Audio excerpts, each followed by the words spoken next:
एक छोटे से पहाड़ी गांव में एक रहस्यमय कुआं था जिसे काला कुआं कहा जाता था। गांव वालों का मानना था कि इस कुएं के पास जाने वाला कोई भी व्यक्ति लौटकर नहीं आता। रात में वहां से अजीब अजीब आवाजें सुनाई देती और उसकी गहराई का कोई अंदाजा नहीं था। डर के मारे लोगों ने कुएं से दूरी बना ली थी। गांव में वीरेंद्र नाम का एक साहसी युवक था। वह रहस्यों की खोज और खतरों का सामना करने में माहिर था। जब उसने काले कुएं की कहानी सुनी तो उसका जिज्ञासु मन जाग उठा। गांव के बुजुर्गों ने उसे चेताया, उस कुएं के पास मत जाना, वहां पर जिन्नात और चुड़ैलें रहती है। लेकिन वीरेंद्र ने इन कहानियों को चुनौती समझा। अगली सुबह वीरेंद्र एक मशाल, रस्सी और चाकू लेकर काले कुएं की ओर चल पड़ा। कुएं के पास पहुंचते ही उसे लगा कि माहौल असामान्य है। पेड़ जैसे स्थिर थे और हवा में एक ठंडी सिहरन थी। कुएं के पास पहुंचते ही उसे धीमी सी आवाज सुनाई दी, नीचे आओ। वीरेंद्र ने बिना डरे रस्सी के सहारे कुएं में उतरना शुरू किया। कुएं की दीवारों पर अजीब चमकते निशान बने थे।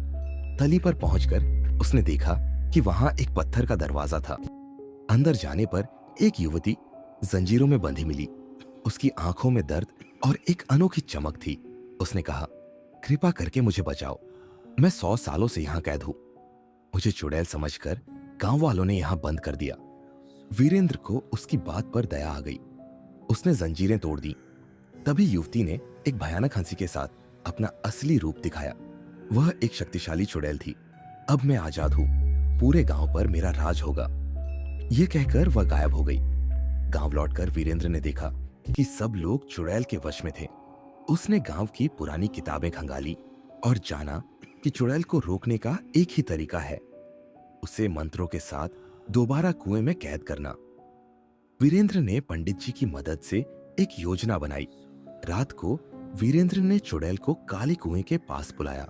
मंत्रों और युक्तियों से उसने चुड़ैल को फंसाकर दोबारा कुएं में कैद कर दिया। चुड़ैल चीखते हुए बोली, यह जीत तुम्हारी नहीं, मैं लौट कर आऊंगी। वीरेंद्र ने कुएं को हमेशा के लिए बंद कर दिया और वहां चेतावनी का बोर्ड लगवाया, यहां मत आना, मौत तुम्हारा इंतजार कर रही है। लेकिन आज भी रात में उस कुएं से धीमी हंसी और मदद की पुकार सुनाई देती है। जो भी उसकी ओर खींचता है वह कभी लौट कर नहीं आता।